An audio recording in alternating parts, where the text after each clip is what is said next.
우리를 친히 거룩해 하시는 하나님이심을 깨닫게 하시려 우리로 하여금 예배하게 하시고 주님께 나오게 해주시니 감사합니다. 우리 스스로는 도저히 거룩할 수 없는 자들이오니 우리 자신을 변화시키려 해도 늘 실패할 수밖에 없는 우리들이오니 오직 하나님께서 우리 심령 가운데 거룩한 변화를 이루어주시기를 간구함나이다. 날마다 짓는 죄들을 주 앞에 용서받게 하여 주시고 또한 똑같은 죄에 빠지지 않도록 성령 하나님께서 우리의 심령을 주장해 주시기를 간구함나이다.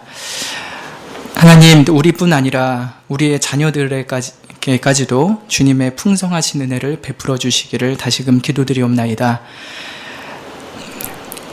우리는 이제껏 주님의 은혜를 입어 어느 순간 하나님을 알아가고 주님을 믿고 있으나 우리 자녀들은 아직 그런 하나님과의 인격적인 만남이 없는지도 모르겠습니다. 이런 자녀들을 주님께서 불쌍히 여겨주시고 우리에게 약속하신 바대로 택하신 백성들의 자녀를 거룩하게 하시고 의롭게 하시고 구원받게 해주시기를 간구함나이다. 하나님, 우리가 매주 예배를 드리면서 더욱 하나님을 알아가는 것처럼 우리 자녀들 또한 주님을 깊이 알아가게 하여 주시고 이리하여 성가교회 모든 이들이 정말 하나님을 진심으로 경외하는 복된 백성들 되게 해주시기를 간구함나이다. 참 피곤한 시간이 오나 주께서 우리의 영혼을 맑게 하여 주시고 우리의 몸까지도 신선하게 하여 주셔서 더욱더 온전한 몸과 마음으로 주님께 예배드릴 수 있도록 하여 주시기를 원합니다. 예수 그리스도의 이름으로 기도드리옵나이다. 아멘. 오늘 나눈 말씀은 사무엘상 2장 말씀입니다.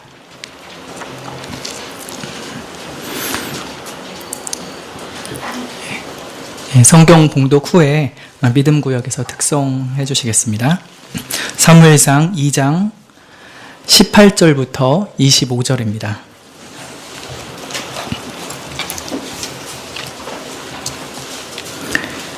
구약성경 410페이지 쪽에 있고요. 2장 18절부터 25절 말씀 제가 봉독하겠습니다.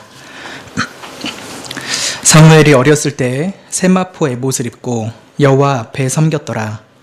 그 어미가 매년 제를 드리러 그 남편과 함께 올라갈 때마다 작은 겉옷을 지어다가 그에게 주었더니 엘리가 엘가나와 그 아내에게 축복하여 가로되 여호와께서 이 여인으로 말미암아 내게 후사를 주사 이가 여호와께 간구하여 얻어들인 아들을 대신하게 하시기를 원하노라 하였더니 그들이 그 집으로 돌아가매 여호와께서 한나를 권고하사 그로 잉태하여 세 아들과 두 딸을 낳게 하셨고 아이 사무엘은 여호와 앞에서 자라니라.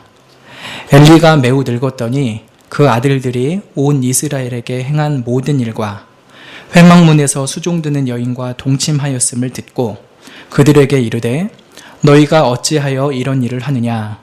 내가 너희의 악행을 이 모든 백성에게서 듣노라. 내 아들아, 그리 말라. 내게 들리는 소문이 좋지 아니하니라. 너희가 여호와의 백성으로 범곽해 하는도다. 사람이 사람에게 범죄하면 하나님이 판결하시려니와 사람이 여호와께 범죄하면 누가 위하여 간구하겠느냐 하되 그들이 그 아비의 말을 듣지 아니하였으니 이는 여호와께서 그들을 죽이시기로 뜻하셨음이었더라. 아멘. 믿음 구역에서 특송하시겠습니다.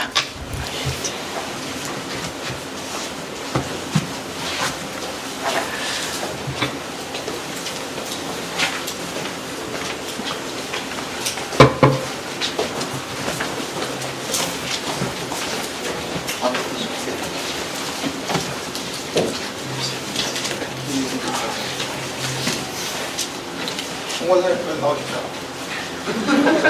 488입니다. 자요. 네.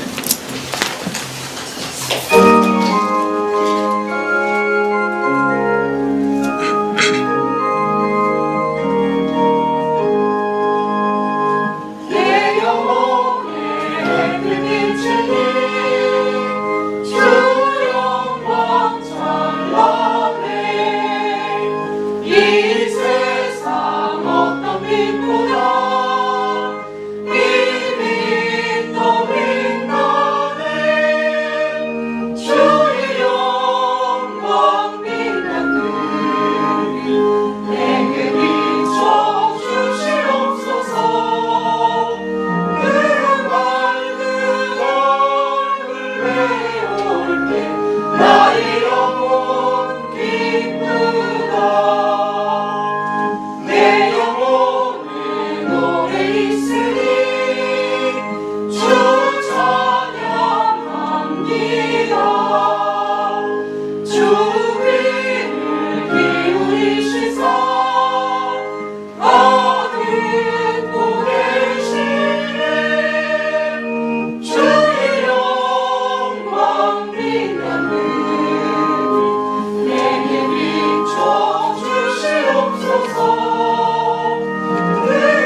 아멘.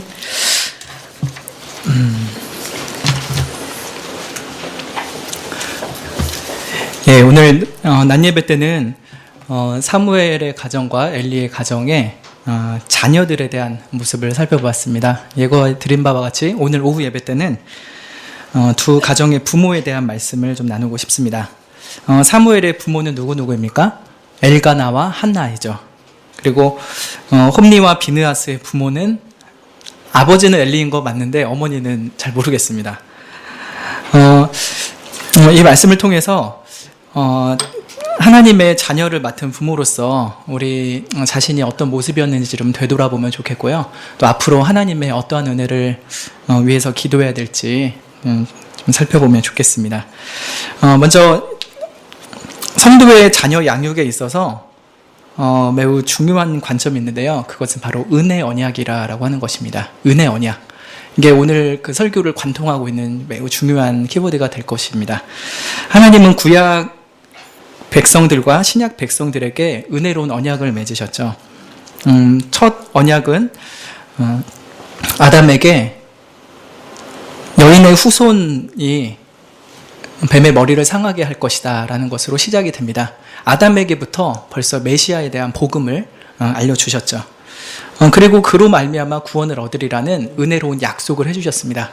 아담은 행위 언약을 깨뜨려버린 범죄자 아닙니까? 그럼에도 불구하고 그에게 은혜로운 언약을 새롭게 맺어주셔서 자신의 행위로 봐서는 죽을 수밖에 없으나 메시아의 은혜로 말미암아 구원받을 것을 이렇게 알려주셨습니다.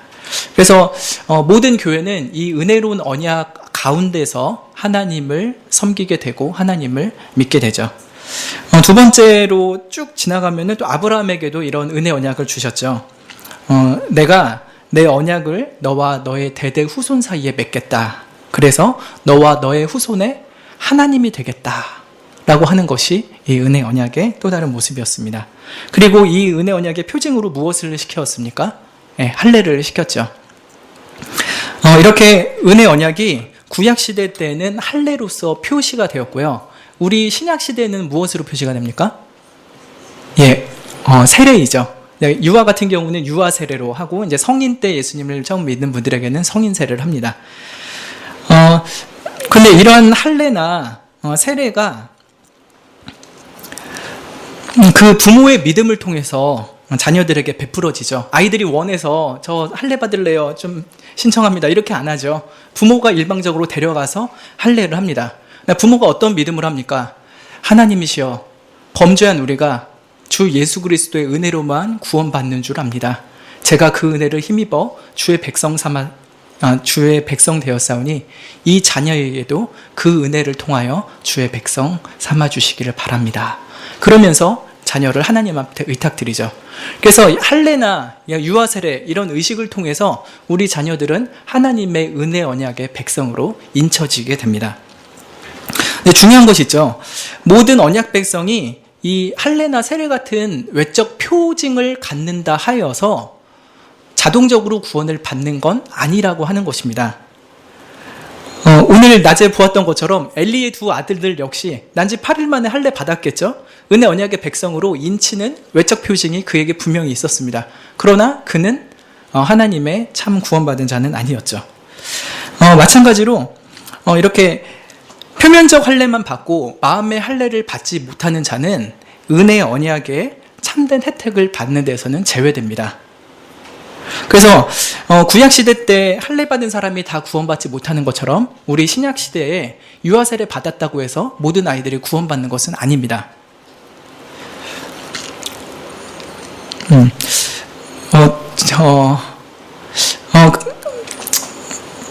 무엇이 필요하냐? 부모의 믿음으로 말미암는 이런 할례나 세례도 필요하지만 그 아이들이 성인이 되어서 중생의 은혜를 잊고 참된 회개를 하고 예수님의 공로를 의지하는 믿음이 있어야만 되죠. 자신의 신앙의 고백이 있어야만 은혜 언약이 그에게 참으로 효과를 발휘하게 되는 것입니다.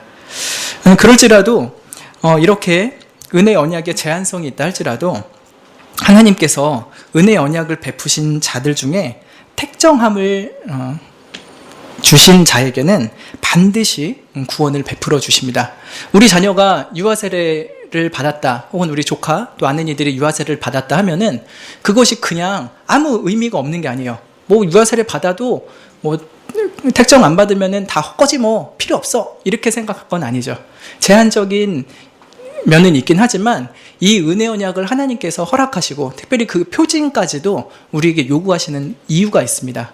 그것은 대체적으로는 하나님께서 은혜 언약의 할례와 세례를 받은 이들을 반드시 구원하신다고 하는 것입니다. 제가 대체적이라고 말씀드렸죠. 예외도 있을 수는 있으나 대부분은 이렇게 부모의 믿음을 따라서 할례와 세례를 받은 이들은 하나님께서 언약 백성으로서 구원해 주시는 일이 많이 있습니다. 그래서 이 아이들이 어렸을 때는 그저 부모의 믿음을 따라 이렇게 세례와 할례를 받지만 나중에 자라서 정말 하나님께서 그 성령을 통하여 역사하시죠. 아이들을 어느 순간 만나셔서 거듭나게 하십니다.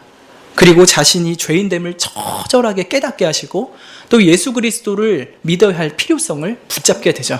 그래서 예수님, 주님만이 나의 구원자이십니다, 저를 불쌍히 여기소서 하면서 예수님의 손을 어느 순간 붙잡고 살아가는 날이 시작이 되죠. 그리고 그날부터 예수님께서 우리 자녀들을 서서히 거룩하게 변화시켜 가십니다. 여러분, 자녀들 혹은 제 조카를 봤을 때는 어떻게 생각이 드십니까? 아니, 자녀들이 정말 구원의 증거를 드러냅니까? 이 아이가 회심을 했구나, 비록 완전하진 않지만 그래도 하나님을 믿은 증거들이 있구나, 자기가 죄인임을 인정하고 또 예수님을 믿으려고 애쓰는 게 있구나, 그렇게 생각이 드십니까? 아니면 아직도 깜깜하네요 하십니까? 그 시차는 모두가 다릅니다. 하나님의 은혜 언약 안에 있는 자녀들일지라도 구원받는 시점은 하나님께서 다 다르게 두셨죠. 어떤 이는 디모데처럼 아주 어린 나이부터 청결한 양심으로 하나님을 믿는 은혜를 입죠. 그러나 어떤 사람은 예수님 옆 십자가의 강도처럼 생의 마지막 날 그제서야 예수님을 자신의 구주로 영접하고 구원을 받기도 합니다. 시차는 아주 일찍 어릴 때일 수도 있고 나중일 수도 있죠. 물론 우리가 바라기는 이제 어렸을 때부터 그런 구원의 증거가 드러나기를, 은혜 언약의 백성임이 드러나기를 바라지만 그 하나님의 뜻은 좀 다를 수도 있겠습니다. 네, 중요한 것은 이렇게 은혜 언약 가운데 두신 우리들의 자녀들에게 하나님께서 구원의 은혜를 반드시 베풀어 주신다는 것이죠. 이런 생각도 드실 거예요. 목사님, 우리 자녀가 택함을 받은 자일까요? 유기자는 아닐까요? 이건 굉장히 근본적인 질문이죠. 그런데 어떻게 생각을 하셔야 될까요? 얘 하는 거 보면 유기자가 분명해요. 배역한 아들이에요. 이렇게 생각하실 수도 있으나, 그러니까 그렇게 생각하시지 않으시면 좋겠어요. 일단 하나님의 믿는 부모님 자녀라면은 하나님께서 택하셨다라고 간주하시고 소망 중의 자녀를 대하시는 것이 옳습니다. 그것이 좋다 정도가 아니라요, 그게 옳습니다. 왜냐하면 이스라엘 백성들에게 할례를 시킬 때 걔는 유기자야, 이러면 그냥 대충 키워도 돼, 이렇게 하지 않으셨죠. 누구든지 하나님이 이 아이를 선택하셨다라는 것을 간주하고 그런 소망 가운데 열심히 양육하게 하시죠. 우리가 하나님의 뜻을 감히 모르면서 유기자라고 속단하지 마시고, 아무리 깜깜해도 아무리 멀었다 싶어도 하나님이 말씀하신 법도를 따라서 소망과 믿음 가운데 자녀를 양육해야 될 것이 우리 부모의 마땅한 태도입니다. 그래서 일단 자녀에게 소망을 가지십시오. 정말 안 보여도요, 아무리 봐도 안 보여도 하나님 언젠가 비치실 것이 분명합니다. 이러한 은혜 언약 가운데 두 부모가 나타나죠. 엘가나와 한나, 그리고 엘리가 있습니다. 이제 엘가나와 한나의 가족을 먼저 보면 좋겠는데요. 잘 아시다시피 엘가나는 레위 지파 출신입니다. 그런데 아내가 아이를 낳지 못하자 두 번째 아내를 맞이하죠. 이름은 분인나. 정말 이름만 들어도 불이 나죠. 분인나. 왜냐면 아기를 낳고서는 너무 허세를 부리는 거예요. 그러니까 한나가 그 분인나를 만나면은 너무 이렇게 속이 다 뒤집힐 거예요. 어떻게 설명을 할 수 없죠. 근데 엘가나 입장에서 일부 일처제가 하나님의 신성한 결혼의 제도라는 걸 알았겠죠. 그런데도 이렇게 그 하나님의 율법을 어기고 또 아내의 그 손톱을 두려워하면서까지 이렇게 분인날을 맞이할 수밖에 없었던 이유는 아마 그 당시에 꼭 그 계대를 이어야 된다는 그런 시대적인 압박감이 있었기 때문이라 생각이 듭니다. 물론 또 이제 그때 좀 엘가나가 그 좀 잘못된 판단을 이렇게 했었겠죠. 한나랑 자식이 없다 할지라도 새로운 아내를 맞이하지 아니하고 계속 둘이서 사는 것이 더 하나님의 뜻에 합당했으리라 생각이 듭니다. 어쨌든 간에 엘가나에게도 이런 흠이 있긴 했습니다. 그렇지만 그러한 흠을 이렇게 덮을 만한 정도가 될지는 모르지만 꽤 아름다운 신앙의 성품들이 엘가나에게 있죠. 참 여호와를 경외하는 신앙이었습니다. 은혜 언약을 붙잡고 있잖아요. 그래서 하나님, 이 사사시대의 캄캄한 이 시기 가운데서도 정말 주를 경외하는 삶을 살아가게 하옵소서. 그러면서 언약을 붙잡고 살아갑니다. 그 증거가 무엇입니까? 매년 그 제사를 드리러 가죠. 매년제라고 성경에 표현이 되어 있는데 그렇게 실로에 가서 제사를 드립니다. 하나님에게 이렇게 신실할 뿐 아니라 또 아내를 사랑했었죠. 물론 목사님 무슨 두 번째 아내를 얻었는데 아내를 사랑하겠습니까 싶지만 또 뒤에 보면은 정말 한나를 끔찍히 사랑한 게 있죠.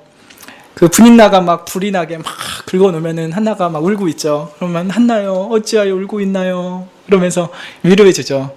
그 제가 10 아들보다 낫지 않나요? 그러면서 이렇게 따뜻하게 위로합니다. 제가 전에 청년들한테 이 질문 했었어요. 여러분 입장에서는 이 엘가나가 한나를 위로한 게 위로로 느껴지겠니? 참 자매들한테 그렇게 물어봤거든요. 근데 대부분 아니라고 그러거든요. 우리 결혼하신 분들은 어떠신가요? 집사님들, 여집사님들.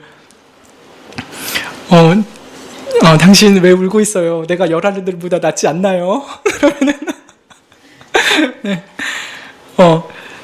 글쎄요, 좀 제 생각에는 한나가 별로 위로받지 못했을 것 같아요. 짝 째려봤을 것 같은데, 울다가 그냥 조용히 하고 있지, 그러면서.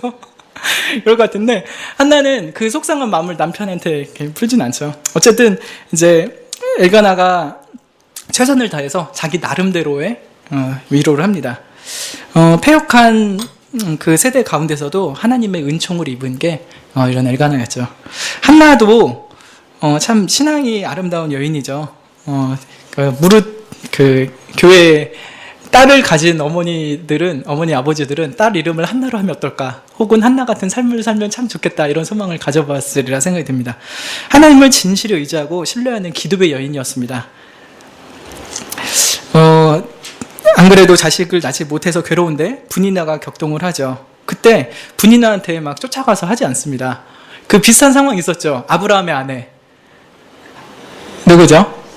예, 사라가 있고 또 첩이 있었죠. 하갈. 사라 같은 거 어떻게 했습니까? 저 하갈 잡아라! 막 그러면 저 XX 잡아라! 그러면서 그래서 하갈이 막 도망가지 않습니까?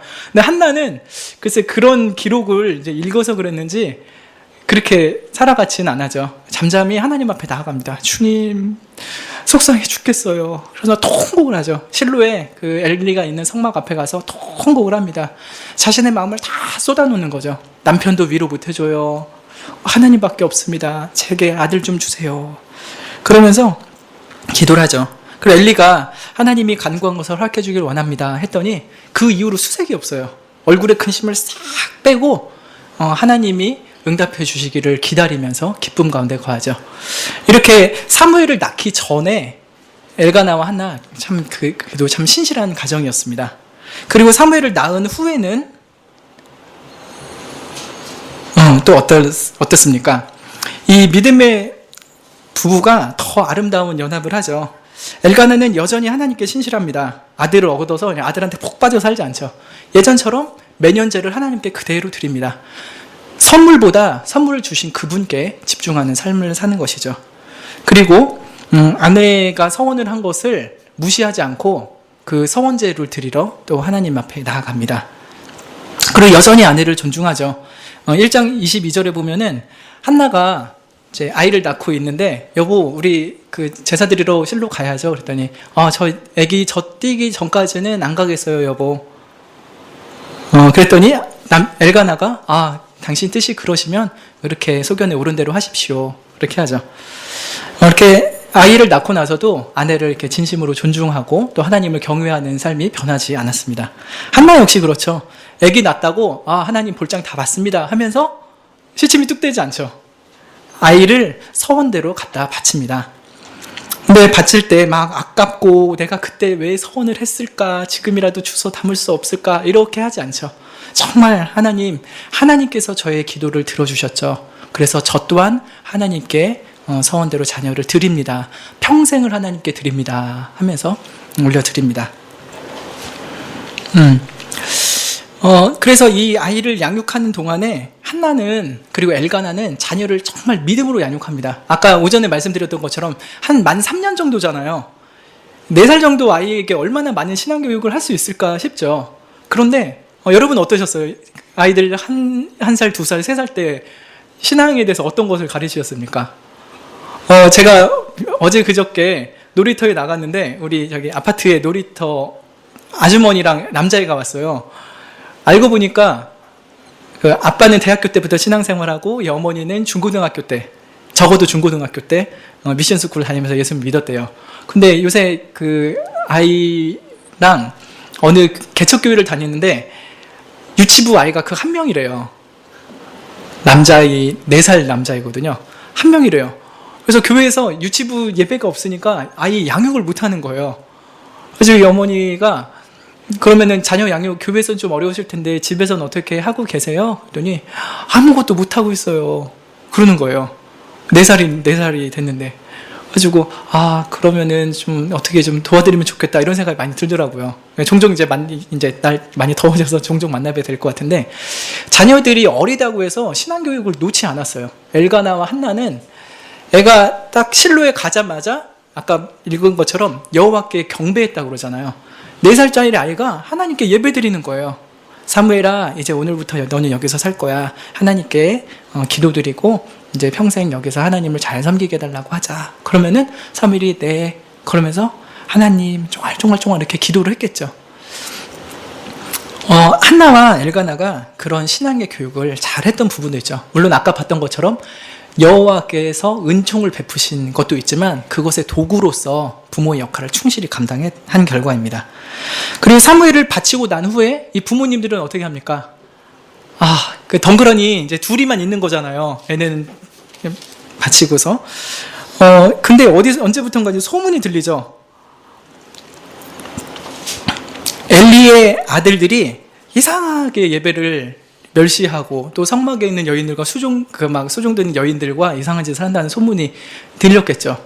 그때 한나와 엘가나가 어떻게 합니까? 오늘 본문을 좀 볼까요? 2장 18절을 보시면 사무엘이 어렸을 때 세마포 에봇을 입고 여호와 앞에 섬겼더라. 사무엘은 실로에 남아 있습니다. 근데 이 부모님이 어떻게 합니까?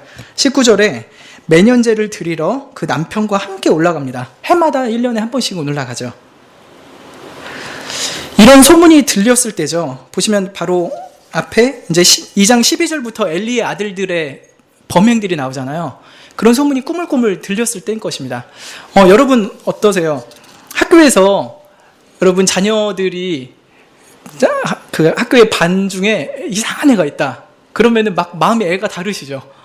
얘가 혹시 우리 아들 해코지를 하진 않을까? 우리 딸한테 엄한 짓 하지 않을까? 막 졸입니다. 또 약간 극성인 어머니들 있으면은 애가 그런 낌새가 있다. 한번 건수가 있다. 그러면 그 불량 학생 어떻게든 이렇게 잘라서 우리 아이 보호하려고 그렇게 애쓰지 않겠습니까? 근데 한나, 엘가나는 그런 소문이 들렸을 텐데 어떻게 하죠? 막 당장 쫓아가서 어머니는 막 치맛바람 일으키고 아버지는 바짓바람 일으키고 그러지 않습니다. 자기의 주어진 그 에브라임 땅에서 있는 거예요. 그러면서 뭐 했겠습니까? 이 부모가 그런 소문이 들려올 때 기도하죠. 하나님 앞에 엎드려 전적으로 사무엘을 붙잡아 주시기를 기도합니다. 하나님이 기도로 주신 아들이잖아요. 그리고 하나님이 받으신 아들이잖아요. 그러니까 하나님이 이 아이의 영혼을 불량한 저 엘리의 아들들로부터 물들지 않도록 지켜주십시오. 그러면서 간절히 기도했을 것입니다. 아마 한나가 처음 아이를 갖게 해달라고 기도했을 때보다요, 이런 흉흉한 소문이 들리고 나서 사무엘을 위해서 기도하는 게 더 간절하지 않았을까 싶어요. 태어난 이 아이가 정말 하나님 앞에 평생 신실한 나시린의 삶을 살아가게 해주셔서 전보다 훨씬 더 애통하며 울부짖었을 것입니다. 여러분, 우리 자녀들의 인생 우리가 다 책임질 수가 없습니다. 학교에서 무슨 일을 만나는지, 학원에서 어떤 친구를 만나고 사는지, 대학에서 어떤 일을 하고 다닐지, 직장은 어떤 생활을 하고 있는지 우리가 다 알지 못합니다. 다 쫓아갈 수도 없습니다. 치맛바람 일으키고 바지바람 일으킬 수가 없는 것이에요. 그때 우리가 자녀들을 위해서 할 수 있는 게 무엇이겠습니까? 바로 기도하는 것이에요. 기도의 자리를 지키는 것이죠. 한나처럼, 엘가나처럼 쪼르륵 쫓아가서 뭐 이렇게 하려고 하지 아니하고 하나님께 이 자녀를 온전히 의탁하는 것입니다. 악한 환경에서 자라고 자녀가 걱정스럽죠.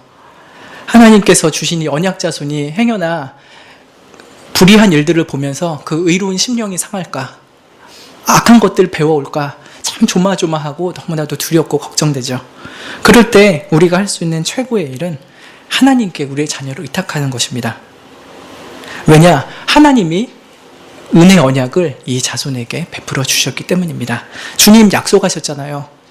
믿음으로 하나님께 드리는 이 자녀 하나님께서 맡아주신다고 약속하여 주셨잖아요. 제가 어떻게 할 수 있겠습니까?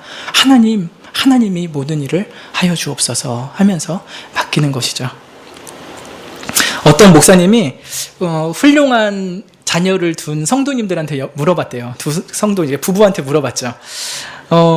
이렇게 성도님들 어떻게 이렇게 자녀를 신앙으로 잘 양육하셨어요? 물어봤습니다. 한 부모가 이렇게 말합니다. 자녀를 위해서 기도를 많이 했습니다. 대답합니다. 또 다른 부모가 이렇게 대답합니다. 하나님이 이 아이를 붙잡아 주셨습니다. 앞에 자녀를 둔 부모님은 하나님의 은혜가 자신의 기도를 통해서 드러났다는 것을 수단적인 차원에서 말한 것이죠. 그러나 뒤에 부모는 그 은혜의 근원이 오직 하나님으로부터 왔을 뿐입니다 하면서 근원까지 거슬러 올라간 것이죠. 우리가 우리 자신이 자녀를 양육하는 좋은 수단이 되면 좋은데 사실 우리 자신을 보면 얼마나 변변치 않습니까? 저도 저를 보면 정말 애가 애를 키우는 것 같아가지고 한심할 때가 한두 번이 아닙니다. 여러분 애 붙잡고 울어본 적 있으세요? 저는 여러 번 있어요. 여러 번. 은수 붙잡고 은수야 아빠가 너 때문에 못 살겠다. 아빠 이러다 죽겠다. 이런 게 한두 번이 아니에요. 근데 뭐 어떤 양육서 보니까 자녀들한테 절대 그런 말 하지 말아라. 애들은 자신의 인생의 그 의미가 가치 없다고 생각하게 된다. 자녀들한테 절대 속상한 얘기 하지 마라. 너 때문에 실망했다, 힘들다 얘기하지 말아라. 이러기 하는데요. 제가 그걸 안 읽어봤겠어요. 목사인데 그런 책 얼마나 읽겠어요. 근데 못 참겠어요. 얘 때문에 막 열받아가지고 야, 밥 좀 먹어라. 아빠가 죽겠다. 이러면서 막 울어요. 그러면서 저는 저를 보면서 막 미치겠어요. 하나님, 이 조그만 아들 이걸 어떻게 할 줄 몰라가지고 제 영혼이 부들부들 떨고 미치겠습니다. 이게 어찌 목사를 할 수 있겠습니까? 그러면서 막 하나님 울어요. 은수는 몇 번 봤을 거예요. 지금도 물어보면 기억할 거예요. 아마 아빠 그때 울었던 거 기억하니? 그러면 기억하더라고요. 환경은 악하죠. 우리 자녀들은 그거를 버틸 수 있을까? 믿음이 안 갑니다. 그런데 우리 자신은 더더욱 믿음이 안 가요. 우리 자신을 보면은 변변치 않습니다. 은혜의 언약의 부모라 하지만 이게 부모답지 못한 부모라. 오히려 내가 아이들을 잡고 데리고 있어가지고 애가 더 삐뚤어지는 건 아닌가. 더 좋은 부모 만났으면 이렇게 살진 않을 수도 있을 텐데 나를 만나서 하나님 말씀도 잘 못 배우고 정서적으로도 삐뚤어지고 병들어가는 것 같고 인생이 턱 막혀있는 것 같다. 저러다가 얘가 제대로 신앙생활이나 할까? 이 험악한 사회에서 밥그릇은 제대로 챙기고 살 수 있을까? 근심 걱정의 파도가 늘 우리의 마음을 요동치게 합니다. 마음 같아서는 좋은 환경 주고 교육 환경 또 영적인 환경 제공해 주고 내가 믿음으로 잘 가르쳐져 양육하고 싶지만 내가 내 인생도 힘들고 내가 내일도 버거워서 어떻게 아이들한테 그렇게 해주기가 참 힘들죠. 너무 바쁘고 너무 지치고 힘들죠. 포기하고 싶을 때도 있고요. 실제로 포기한 적도 있으실 겁니다.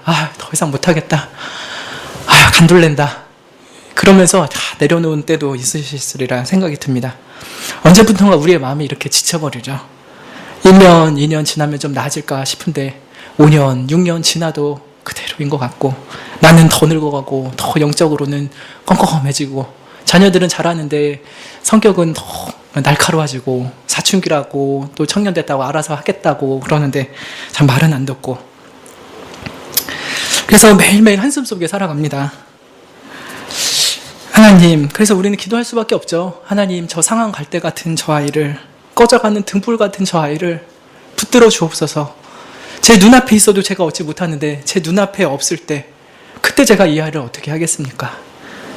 어릴 때는 어릴 때대로, 초등학교 때는 초등학생대로, 중고등학교 때는 그때대로, 청년 때도 또 결혼해서 애 낳아도, 자식이 그렇게 애 낳아도 그 아이를 위해서 기도할 수밖에 없는 게 우리 부모의 심정입니다. 그때 우리가 붙잡을 수 있는 말씀이 하나 있습니다. 우리 좀 찾아볼까요? 시편 103편 말씀입니다. 시편 103편.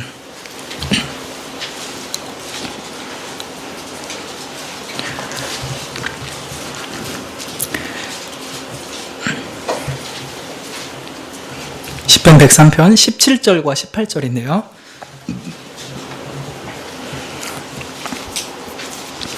포스트잇 같은데 적어 놓으셔서 성경책 맨 앞에 이렇게 붙여 놓으시고 새벽마다 이 말씀 의지해서 자녀를 위해서 기도해 주셔도 참 좋을 것 같습니다.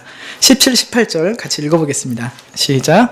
여호와의 인자하심은 자기를 경외하는 자에게 영원부터 영원까지 이르며 그의 의는 자손의 자손에게 미치리니 곧 그 언약을 지키고 그 법도를 기억하여 행하는 자에게로다. 하나님의 인자하심이 자기를 경외하는 자에게 영원할 것이라. 하나님의 의로우심이 그 경외하는 자의 자손의 자손에까지 이를 것이다 라고 합니다.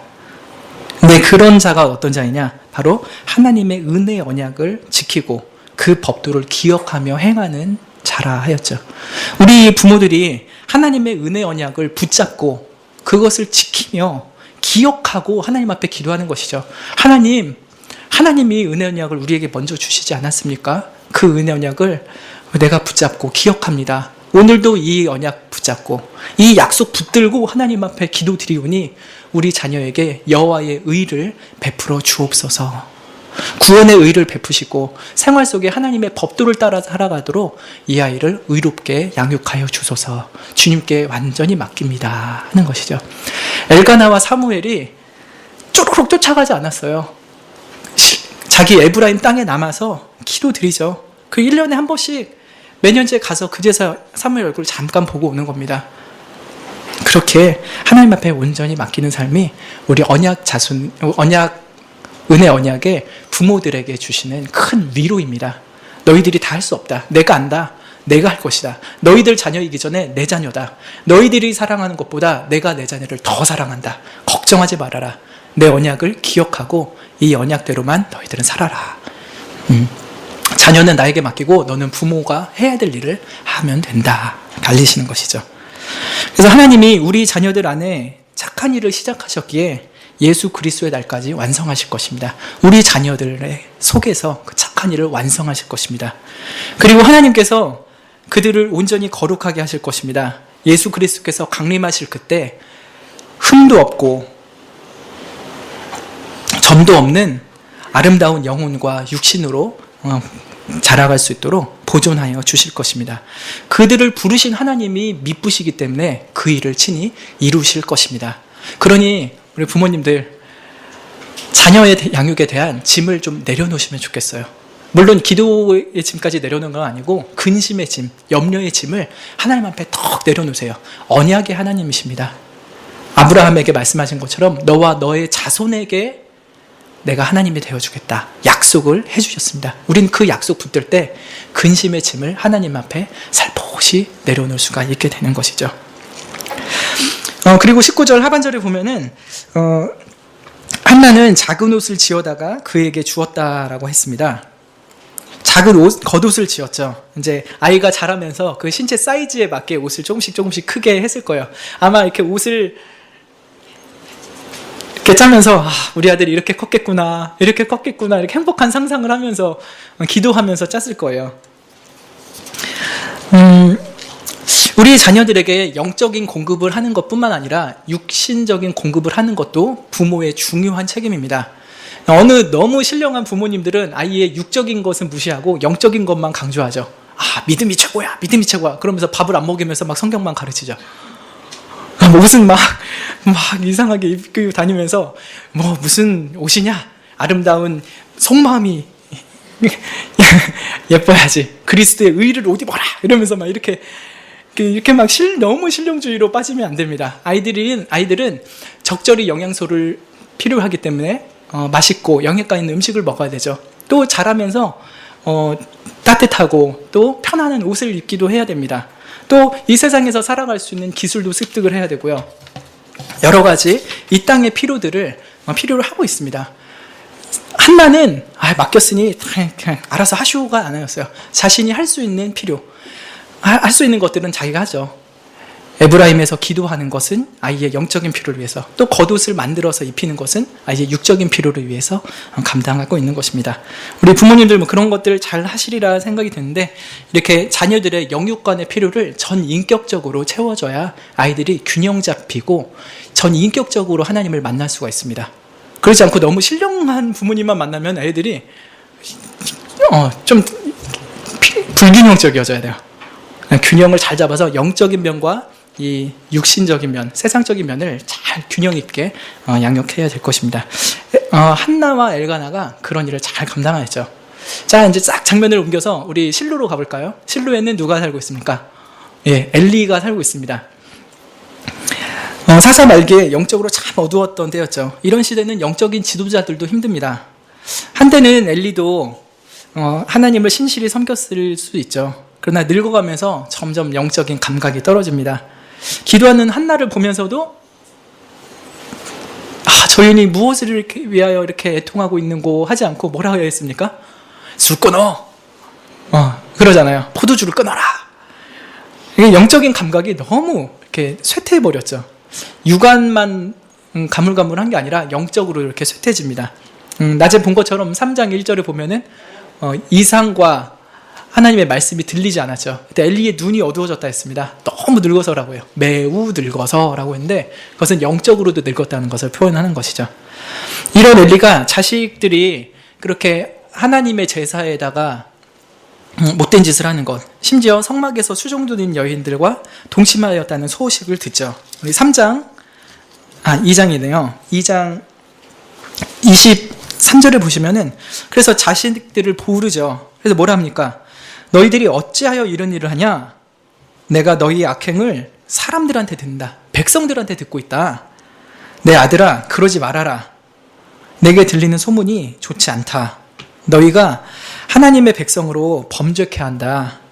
사람이 사람한테 죄를 범하면 하나님께서 판결하시지만 너희가 하나님한테 죄를 범하면 누가 너희 편을 들어주겠냐? 그러면서 자녀들을 꾸짖습니다. 그런데 나름대로 이렇게 징계를 했지만요, 너무나도 손방망이 징계였습니다. 백성들을 크게 범각해 하면요, 어떻게 해야 됩니까? 이 제사장을 파문시켜야 되죠. 대제사장의 권위로서 사적인 감정에 얽매이지 않고 자식들을 파문했어야 됩니다. 제사직을 하지 못하게 했어야죠. 그런데 그러지 않고 그냥 이렇게 말하고서 넘어갑니다. 그 후에 자식들이 어떻게 하는지 예의주시해서 시정이 분명히 일어났는지를 체크하지 않았죠. 자식들은 계속 그러고서 나쁜 짓을 합니다. 그리고 이 엘리의 자식들이 아버지의 말을 무시하죠. 평소에 영적인 권위가 없는 거예요. 자녀들이 평소에 부모님의 영적인 권위를 느끼면요, 부모가 한마디를 해도 그 앞에 숙연해지고 딱 순종을 하죠. 근데 부모가 평소에 영적인 권위가 없으면요, 아무리 엄한 말로 꾸짖어도요, 아이들은 콧방귀 낍니다.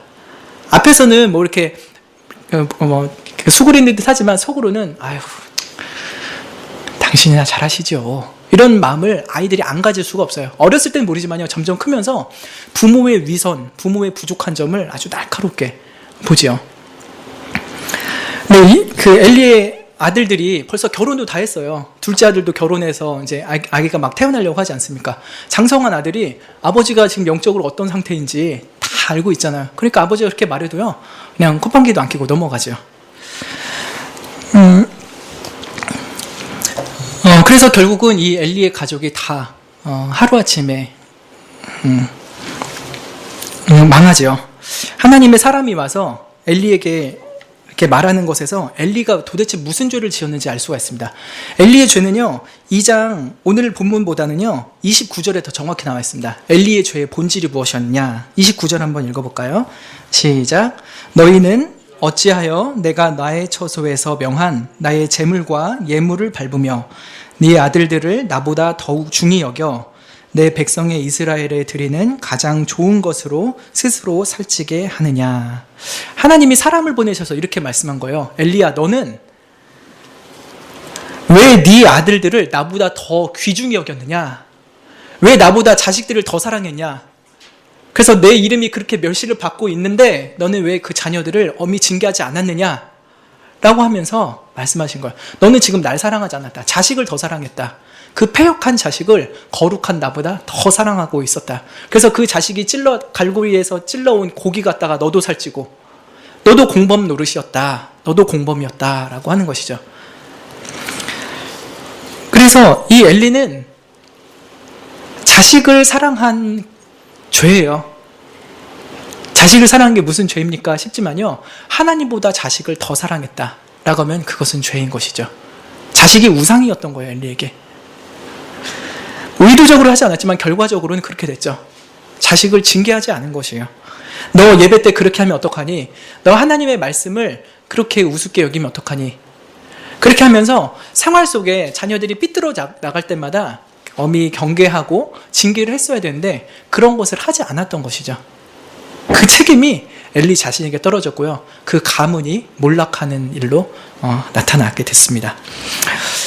참 이렇게 보면은 엘가나와 한나의 부모 역할을 보면은 참 은혜롭고 소망스럽죠. 근데 엘리를 보면은 나도 이런 부모가 아닌가 싶어서 막 너무 걱정스럽고 두렵고 떨리죠. 한편으로는 은혜 언약의 자손을 가진 부모로서 무한한 영광을 누리기도 하지만 또 한편으로는 너무나도 박중한 부담감과 책임감이 있습니다. 그럴 때 우리 언약의 부모들은 어떠한 역할을 가져야 될 것인가 한번 좀 보면 좋겠습니다. 여러분, 하나님께서 은혜 언약을 그 교회에 베푸셨을 때 그 언약의 중보자를 세우셨죠. 세 가지 직분을 통해서 주셨죠. 무슨 직분들입니까? 한 가지는 선지자, 두 번째 제사장, 세 번째 왕이죠. 선지자와 제사장과 왕, 이 세 직분을 주셨습니다. 구약시대 때는 모세와 같은 선지자가 있었죠. 아론과 같은 대제사장이 있었습니다. 다윗과 같은 왕이 있었죠. 이들을 통해서 하나님과 그 백성들 간의 언약을 중보하는 역할들을 감당하게 해주셨습니다. 그리고 예수님께서 오신 복음시대에는 이 세 가지 직분을 누가 감당합니까? 예, 예수님이 한 몸으로 이 세 가지 직분을 다 감당하시죠. 예수님께서 참된 선지자로서 또 제사장으로서 그리고 왕으로서 이 직분을 감당하셨습니다. 그리고 예수님께서 승천하셔요. 그 이후에 우리 이 교회는 누가 이 은혜 언약의 일들을 감당하고 있습니까? 교회에는 세 가지 직분을 세우셨죠. 무엇입니까? 교회에는 세 가지 직분. 첫 번째 목사, 두 번째 장로, 세 번째 집사이죠. 이 세 가지 직분을 세우셨습니다. 하나님께서 구약시대 때 선지자를 통해 말씀을 교회에 가르치신 것처럼 이 예수님이 승천하신 이후에는 목사들을 통해서 하나님의 말씀을 가르치십니다. 그리고 구약시대 때 제사장을 통해서 백성들을 긍휼히 여기고 백성을 위해 기도했던 것처럼 지금은 집사들을 세우셔서 우리 교회에 긍휼이 필요한 이들에게 긍휼 사역을 하게 하시죠. 그리고 구약시대에 왕같은 제사장을 세워서 그 백성을 의로 치리하셨던 것처럼 지금은 장로들을 세우셔서 하나님의 몸된 교회를 치리하고 계십니다. 이렇게 교회에도 여전히 선지자의 직분, 제사장의 직분, 왕의 직분을 구약시대와 똑같진 않지만 비교적 유사하게 이렇게 감당할 수 있는 직분들을 세워두셨습니다. 그런데 여러분, 가정은 어떨까요? 가정은 누가 제사장이고 누가 왕이고 누가 선지자입니까? 아버지는 선지자, 어머니는 긍휼히 하니까 제사장, 왕은 같이? 이렇게도 생각할 수 있지만요. 그렇게 세분할 수는 없습니다. 뭉뚱그려서요. 부모님이 아버지와 어머니 둘 다 그 가정의 선지자요, 제사장이요, 왕으로서 부름을 받은 것입니다. 은혜 언약의 그 중보자의 역할을 구약시대 때는 누가 이렇게 하고, 예수님 오셨을 때는 예수님이 하시고, 신약시대 때는 이런 교회 직분자를 통해서 하시듯이 우리 각 성도의 집에도 이러한 직분자를 세우셨다는 것이죠. 그게 바로 부모들입니다. 그럼 우리 언약 자손을 맡은 부모님의 역할이 선명해지죠. 무엇입니까? 우리는 먼저 그리스도를 따르는 선지자로서의 역할을 해야 됩니다. 선지자는 하나님의 말씀을 가르치죠. 신명기 6장 7절 말씀처럼 내 자녀에게 부지런히 가르치는데 집에 앉아있을 때든지 길에 갈 때든지 누워있을 때든지 일어날 때든지 부지런히 말씀을 강론하라 라고 하셨습니다. 엘가나와 한나는 젖되기 전까지 사무엘에게 계속 그런 일을 했을 거예요. 너는 이러한 탄생 속에서 이러한 신비한 탄생을 했었다. 하나님은 이러신 분이고 하나님이 이스라엘의 유일한 구원자시다. 그리고 앞으로 오실 메시아를 믿음으로 너 구원받아야 된다. 그런 것을 사무엘에게 계속 가르쳤겠죠. 엘리는 어땠습니까? 안 가르치진 않았겠죠. 그렇지만 그 선지자의 직분을 잘 감당하지는 못했던 부모이죠. 저 같은 경우는 이제 아이에게 그 매일 성경 진도를 따라서 식사를 할 때 가르칩니다.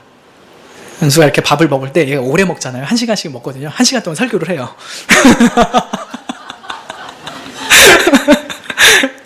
근데 이게 굉장히 효과가 있어요. 근데 은수는 이래요. 밤에 이렇게 잘 때 누워서 저한테 말합니다. 아빠 배고파. 밤에 밥도 안 먹는 애가 이런 얘기를 해요. 무슨 말이냐면요. 아빠 하나님 말씀 먹고 싶어. 이거예요. 누워가지고 아빠 배고파 그러면요. 그래 이제 이렇게 딱 팔 베게 해줘요. 일로 와봐. 그러면 아빠가 무슨 얘기 해줄까? 그러면 아빠 다윗이 골리앗이랑 싸웠던 얘기 해줘. 그러면 그거 해주기도 하고요. 어쩔 때는 아빠가 나한테 해주고 싶은 얘기 해줘. 그래요. 그러면 이제 쭉 이렇게 말씀합니다. 근데 주로 이제 저희 교회에서 하는 매일 성경 따라서 그렇게 해요. 근데 아이가 어렸을 때부터 하나님에 대해서 좀 삼일체도 배우고 예정론도 배우고 막 이러거든요. 이런 단어는 안 써요. 이렇게 쓸 때도 있고요. 다 쓰기는 하는데 이런 개념을 막 너무 이렇게 단어로 하기보다는 쭉 이렇게 쭉 풀어서 얘기를 하죠. 근데 아이가 조금씩 하나님의 속성에 대해서 몸에 익혀가는 거예요. 얼마 전에 이러더라고요. 아빠, 내가 아는 똑똑 박사가 있어. 네가 아는 똑똑 박사 누군데? 그랬더니 하나님. 자기 나름대로 자기 언어 수준에 맞게 하나님에 대한 고백을 하는 거예요. 왜 하나님이 똑똑 박사셔? 하나님은 모든 걸 다 아시잖아. 그러는 거예요. 또 얼마 전에는 이제 다윗이 골리앗이랑 막 싸우는 장면이었어요. 여러 어린이들에게 충분히 할 수 있는 거잖아요. 특별히 레위기는 좀 쉽지 않았죠. 저도 레위기 할 때 쉽지 않았는데 사무엘상 가니까 스토리가 많잖아요. 재밌는 얘기 많고 애들이 막 귀를 쫑긋 할 만한 얘기잖아요. 골리앗 얘기를 이렇게 해주는데 제가 그랬어요. 은수야, 그때 골리앗은 사실은 앞에 있는 다윗이랑 싸우는 게 아니었어. 보이지 않는 하나님이랑 싸우고 있었던 거야. 근데 골리앗이 그 하나님을 감당할 수 있었겠니? 근데 은수가 대답하는 게 뭐였냐면요. 아빠, 골리앗이 12명이 달려들어도 하나님을 이길 수 없어. 그러는 거예요. 하나님의 전능하심, 그거를 고백하는 거죠. 아까는 똑똑 박사라고 하면서 하나님의 전지하심의 속성을, 이번엔 전능하신 속성을 이렇게 고백하는 거예요. 애들한테 막 너무 어렵게 하는 게 아니라 이런 스토리 속에서 하나님이 하신 일들 하나하나를 가르칠 때 아이들은 하나님을 살아있는 분으로 모시죠. 막 이렇게 어렵게 삼일체, 교리, 예정론 이렇게 가는 게 아니라요. 하나님이 구약시대의 스토리로 주셨잖아요. 스토리. 이야기로 주신 것은요. 어린아이라도 능히 듣고 이해하고 깨달을 수 있게끔 주셨다는 거거든요. 그래서 성경책이 조직신학이 아니에요. 쭉 교리서가 아니라 스토리가 굉장히 많이 있잖아요. 하나님이 어린아이들도 은혜에 배제하지 않으신다는 하나의 사인이기도 합니다. 우리 자녀들에게 매일 성경을 따라서 혹은 여러 가지 방법을 따라서 이렇게 쭉 틈난 대로 하나님의 말씀을 부지런히 강론하셨으면 좋겠어요. 제가 이렇게 식탁에 앉아서도 하지만요. 길거리 가면서도요. 저기 교회 앞에 보면은 저희 교회 나가자마자 보면 이렇게 인도 있잖아요. 거기에 예전에 없었던 이렇게 철심 있는 거 아시죠? 여러분은 어디로 걸으십니까? 철심 안쪽에 넓은 쪽으로 걸으십니까? 철심 이렇게 끝에 있는 변두리로 걸으십니까? 안쪽으로 걸으시죠? 저는 은수랑 어린이집 제가 데리러 들 때요. 은수를 그 철심 옆에 있는 그 좁은 곳에다 걷게 해요. 은수야, 너 좁은 길로 걸어라. 예수 믿고 구원받는 곳은 좁은 길이다. 너 좁은 길로 걸어라 이래요. 애가 처음에 중심을 못 잡아가지고 제가 잡아주죠. 근데 이렇게 얘기를 해요. 예수님, 하나님이 좁은 길로 걸어야 천국에 간다고 하셨어. 그래서 내가 아빠가 이렇게 가라 그렇게 걷게 하는 거야. 그 문수가 뭐라는지 알아요? 아빠 그 말씀은 비유이지 문자 그대로 받아들이면 안 된다고 했잖아요. 그래요. 분명히 아빠가 문자 그대로 받아들이지 말라고 말씀하셨을 텐데요. 이래요. 제가 이런 표현을 다 해요. 애들이 못 알아들을 것 같죠. 비유, 문자 그대로 이런 거 못 알아들을 것 같잖아. 얘 6살인데요. 어렸을 때 계속 까는 거예요. 처음에 못 알아듣죠, 당연히. 근데 계속해서 이렇게 깔아 나가니까 애가 벌써 그런 사고, 그 개념이 있는 거예요. 성경을 문자 그대로 받아들이면 안 되는 부분이 있다는 거. 저는 이걸 어디 가르쳐냐. 그 죄 지었을 때 손목 잘라라 이거 가지고 시작했거든요. 은수야, 죄 지면, 네 손이 죄를 지면 하나님이 손목을 잘라버리래. 애기 때는 깜짝 놀라죠. 은수야, 근데 그건 진짜 손목을 자르라는 게 아니라 너의 죄된 마음을 잘라버리라는 거야. 말 그대로 문자 그대로 손목을 잘라버리라는 게 아니라 그런 영적인 의미가 있는 거야. 이런 식으로 가르쳤죠. 근데 이런 사례가 하나씩 쌓이다 보니까 애가 이렇게 하는 거예요. 아이들을 우습게 보지 마세요. 생각보다 굉장히 똑똑해요. 근데 이 똑똑함이 아이들 고유에서 나오는 것이 아니라 은혜 언약의 자손에게 주신 하나님의 선물이라는 거예요. 그의 자손을 너무 사랑하시기 때문에 어렸을 때부터 사무엘같이 경건한 자녀로 양육하기를 원하시는 것은 하나님의 마음이죠. 근데 우리가 그것을 우리 인간적인 생각으로 잘라버리고 얘는 못 알아듣게 해주고 이것까지 가르칠 필요가 있겠는가 하면서 우리가 다 잘라버리면 애는 그냥 뼈만 앙상하게 자라죠. 그러나 믿음으로 그리스도의 장성한 분량이 이르기까지 키도 크고 참 이렇게 살도 퉁퉁하니 이렇게 멋있는 믿음의 자녀로 자라게 하려면은 선지자로서의 역할을 잘 감당하시면 좋겠습니다. 이게 막 너무 어렵고 힘들어 보이기도 하지만요. 하나님께서 그 자녀에게 주신 은혜를 믿음으로 가르치시면 좋겠어요. 하나님, 저는 잘 몰라요. 시간도 없고 이 짬짬이 어떻게 아이한테 이렇게 가르쳐야 될지 모르겠습니다. 그러나 하나님, 저에게 주신 상황, 우리 가정의 상황에 맞게 은혜를 주세요 하면서 진실한 마음으로 자녀들에게 선지자의 직분을 감당하시면 좋겠습니다. 두 번째로는 우리 부모들은 제사장입니다. 자녀를 긍휼히 여기며 기도해야 될 의무가 우리들에게 있죠. 예수님께서 그러셨죠. 우리의 연약함을 긍휼히 여기시면서 기도하셨죠. 지금도 예수님은 하나님 우편에 앉아서 우리를 위해 간구하십니다. 근데 우리만 위해서 기도하시겠습니까? 바로 우리 자녀들까지 위해서도 기도하시죠.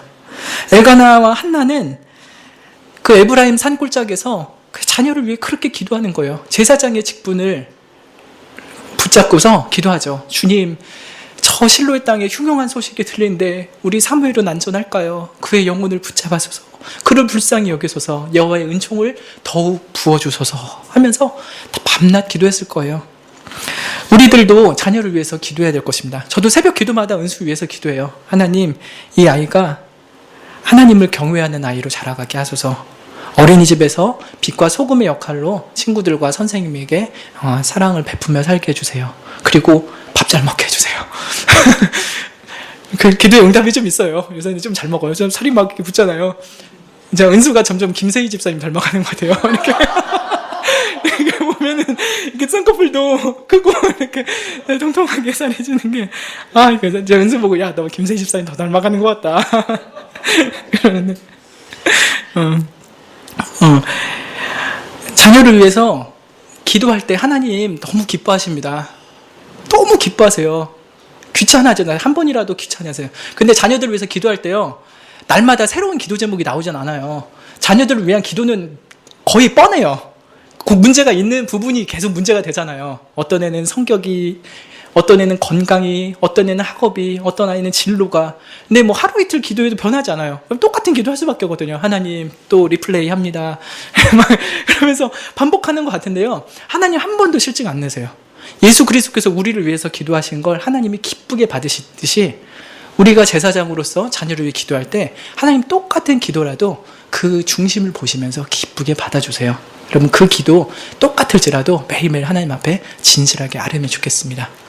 세 번째로는 우리 부모들은 왕이죠. 자녀들을 의의 길로 인도할 필요가 있습니다. 그래서 특별히 하나님의 십계명을 가르치시면 좋겠습니다. 개혁교회에서 그 자녀들에게 꼭 가르치는 세 가지가 있죠. 한 가지는 사도신경, 두 번째는 주기도문, 세 번째는 십계명입니다. 이 세 가지를 자녀들에게 계속해서 반복해서 가르쳐줘요. 그래서 하이델베르그 요리문답 같은 경우도 52주로 구성이 되어 있는데 첫 번째 부분 사도신경에 대한 부분이고 두 번째는 주기도문, 마지막에는 십계명입니다. 십계명이 먼저인 것 같은데요. 예, 아무튼 이것을 1년 동안 52주 동안 자녀에게 가르치게 하는 거예요. 그리고 두 번째 해가 되면은 또 사도신경부터 다시 시작합니다. 아이들이 자라서 이제 결혼하기 전까지 이렇게 신앙의 기본 교육을 계속해서 반복 학습을 하게 되는 것이죠. 근데 그 중에서 중요한 것이 바로 십계명입니다. 십계명. 하나님을 사랑해라, 이웃을 사랑해라는 그 십계명의 두 돌판의 말씀이 구약시대의 이스라엘 백성에게만이 아니라 신약시대인 우리 성도들에게도 동일하게 적용돼야 되는 도덕법이죠. 그래서 이 법도를 자녀들에게 계속 알려주어서 무엇이 우리가 걸어야 될 의의 길인지 자녀들 앞에 선명하게 보여줘야 됩니다. 근데 이 길을 부모님이 먼저 가고 그 길을 보여줘야 되는데 부모님이 자신은 걸어놓고 사사사삭 이렇게 지푸라기 나뭇가지를 사사삭 감춰버리면 애들은 어떻게 살아야 될지 몰라요.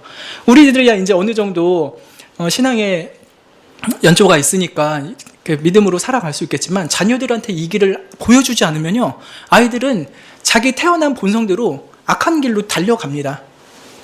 어렸을 때부터 십계명을 반드시 강론하셔야 됩니다. 하나님만을 섬겨야 된다. 하나님이 기뻐하신 예배 방식대로만 예배해야 된다. 하나님을 망령되이 일컫지 말고 영광스럽게 해야 되는 것이 인간의 본분이다. 주의를 기억해서 안식일을 기억해서 거룩하게 지켜야 된다. 부모에게 공경해야 된다. 주 안에서 공경해야 된다. 그러면서 나머지 모든 계명들을 차근차근 이렇게 알려주시면 좋겠습니다. 사소한 것들은 아이들에게 선택권을 맡길 수 있어요. 나 오늘 뭐 먹고 싶니? 오늘 외식하려고 그러는데 돈가스? 그래, 엄마 아빠는 갈비전골이 좋지만 돈가스를 먹고 싶다니 걸로 가자. 메뉴 같은 거 사소한 것은 자녀에게 얼마든지 맞출 수 있습니다. 이 운동화를 신는 게 좋을 것 같은데 얘는 이 운동화를 굳이 신겠다고 고집을 하네. 한여름에 두꺼운 운동화를 신고 나가겠다고 하네. 한겨울에 샌들을 신고 나가겠다고 하네. 그때 여름 어떻게 하십니까? 막 애를 때리면서 그럴 필요 없어요. 그래, 한번 신어봐. 이런 거는 이렇게 할 수 있죠. 근데 중요한 교리, 또 성도의 삶의 원리, 십계명 이런 것에 대해서는 아이에게 선택권을 맡기는 것이 아닙니다. 그것은 아이들의 뜻을 따를 것이 아니라 하나님의 뜻을 따라야 할 부분이죠. 아이들의 뜻을 따를 부분도 있지만 하나님의 뜻만을 고집해야 될 때가 있습니다. 그때를 정확히 분별하셔서 이때는 아이한테 맞춰주고, 그러나 이때는 하나님의 뜻에만 아이를 맞추어 가도록 노력하는 일을 우리 부모님들 해야 되죠. 왕으로서 십계명을 잘 가르치셔야 됩니다. 그리고 혹여나 아이가 십계명을 잘 순종하였을 때는 하나님의 은혜로 우리가 이렇게 순종하게 되었으니 하나님께 감사기도 드리자 하고 또 맛있는 것도 사줄 수도 있죠. 아이가 십계명을 어겼을 때는 징계를 하셔야 됩니다. 요새 부모님들은 이제 자녀가 많지 않으니까 이렇게 오냐오냐 키우는 면이 많죠. 근데 잠언 13장 24절에도 초다를 참아 못하는 자는 그 자식을 미워함이라 라고 했습니다. 엘리가 하나님보다 자기 자식을 더 사랑한 것 같지만요, 사실은 그 자식을 가장 미워한 사람이었습니다. 초다를 하지 않았기 때문에 자식을 미워한 부모였죠. 자식을 사랑하는 자는 근실히 징계한다라고 했습니다. 물론 이 징계가 회초리 가지고 때리는 때도 있긴 하겠지만 그 전에 말로써 부드럽게 잘 타일러야 되겠죠. 이건 어릴 때부터 좋습니다. 아이가 뭐 초등학교만 가도 벌써 좀 다르잖아요. 삐딱하고 이렇게 건들건들 거리잖아요. 그 전에 아이들에게 실수하는 것은 너그럽게 용서해 주기도 하지만 분명히 반항하고 불순종하는 면에서는 단호하게 대처를 하셔야 됩니다. 왕으로서 물렁물렁하게 사시면 안 되시죠. 그래서 당시에는 그 징계가 슬퍼 보이죠. 아이도 슬프고 징계하는 부모도 아픕니다. 저도 은수 많이 때려봤는데요. 때리면 저도 너무 아파요. 그런데 그 당시에는 즐겁지도 않고 슬프죠. 하지만 그로 말미암아 연단 받은 아들에게는 또 그 부모에게는 의의 평강한 열매가 맺어집니다. 의가 맺어지고요, 평강의 열매가 맺혀요. 아이들을 의의 길로 가지 않게 악한 길로 가게 놔두면요, 아이들이 평안하지 않습니다. 그 영혼에 안식이 없어요. 나쁜 짓을 하고 다니면서 스스로도 캥기죠. 하나님 양심을 계속 찌르시지 않습니까? 그러면서도 하나님께 돌아갈 길을 몰라요. 길이 안 보이는 거예요, 아이들한테. 배운 게 있어야죠. 그러니까 정말 하나님의 말씀을 선지자로서, 왕으로서 이렇게 부지런히 가르치셔야 아이들이 평생토록 주 안에서 의로움과 평강의 열매를 맺으면서 살아가게 될 것입니다. 이제 말씀의 결론을 맺겠습니다. 이렇게 은혜 언약의 자손의 부모의 역할이 세 가지라 하였습니다. 뭐였죠? 선지자, 제사장, 왕.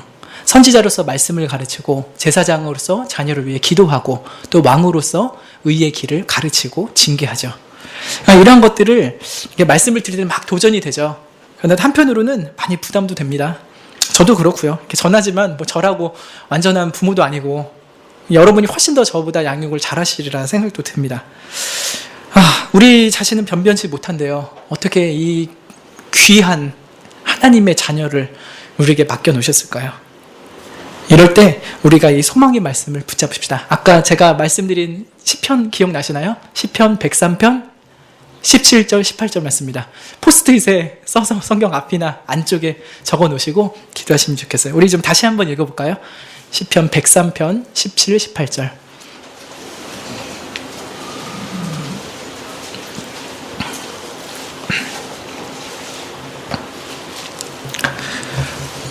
음.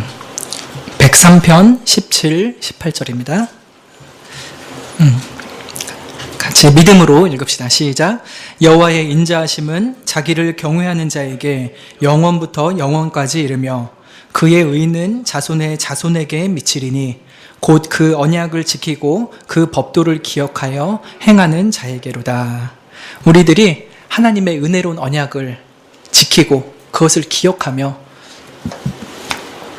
그 주의 법도대로 살아갑시다. 부모에게 주신 법도를 따라 살아갈 때 우리 자녀들이 은혜 언약의 자손으로서 아름답고 거룩하게 자라게 될 것입니다.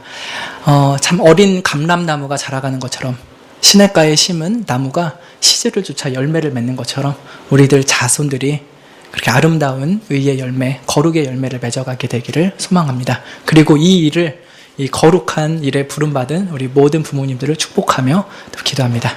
기도하고 마치겠습니다. 은혜 언약의 자손들을 우리에게 주셨는데 우리가 이들을 위하여 선지자요, 제사장이요, 왕의 역할들을 신실하게 감당하게 하여 주시옵소서. 많이 기도도 했지만 여전히 많이 실패해왔습니다. 그러나 오늘 또 말씀을 통해 다시 한번 소망의 빛을 주시오니 우리가 이 말씀을 붙들고 주의 법도를 따라 은혜 언약의 자손들을 사랑으로, 믿음으로, 소망으로 양육하게 하여 주시옵소서. 예수님의 이름으로 기도드립니다. 아멘. 들으신 말씀 생각하시면서 우리 500장 찬양 드리겠습니다. 500장입니다.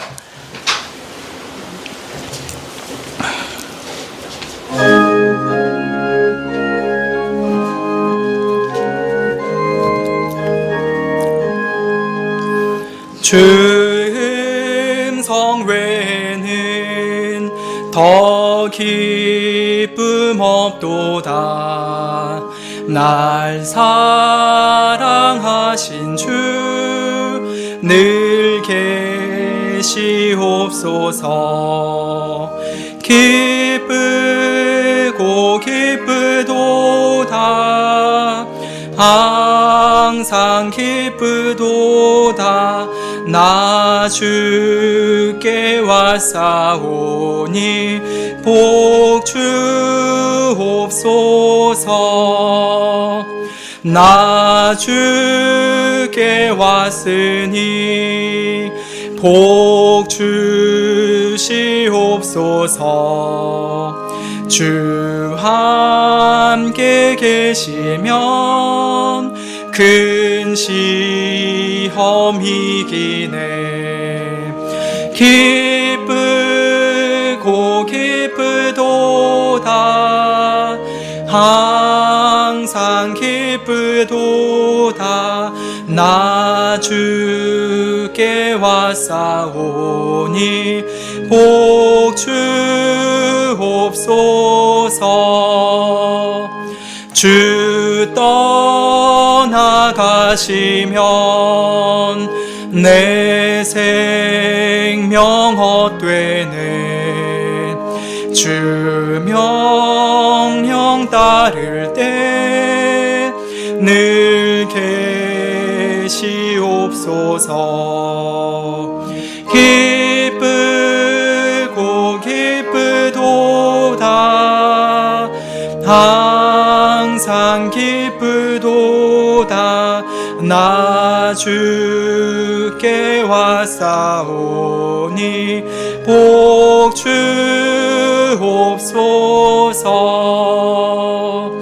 그 귀한 언약을 이루어 주시고 주 명령 따를 때 늘 계시옵소서. 기쁘고 기쁘도다. 항상 기쁘도다. 나 주께 왔사오니 복 주옵소서.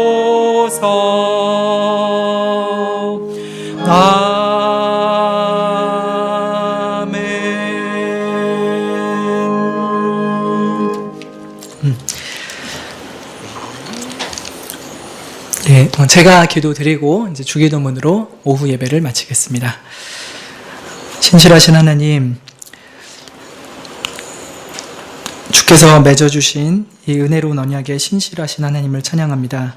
주의 은혜로 우리를 지금까지 지켜오신 것처럼 우리 자녀들에게도 은혜로 지켜주실 줄로 믿나이다.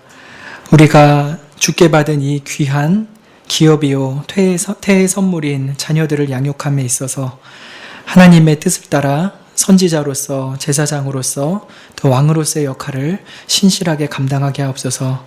우리는 늘 넘어질 수밖에 없사오니 진정한 중보자 되신 예수 그리스도께서 우리에게 날마다 힘을 더하여 주시사 우리 자녀들을 신실하게 섬기게 하여 주시기를 간구합나이다. 예수 그리스도의 이름으로 기도드립니다. 아멘. 하늘에 계신 우리 아버지여, 이름이 거룩히 여김을 받으시오며 나라의 임하옵시며 뜻이 하늘에서 이룬 것 같이 땅에서도 이루어지이다. 오늘날 우리에게 일용할 양식을 주옵시고 우리가 우리에게 죄 지은 자를 사하여 준 것 같이 우리 죄를 사하여 주옵시고 우리를 시험에 들게 하지 마옵시고 다만 악에서 구하옵소서. 대개 나라와 권세와 영광이 아버지께 영원히 있사옵나이다. 아멘.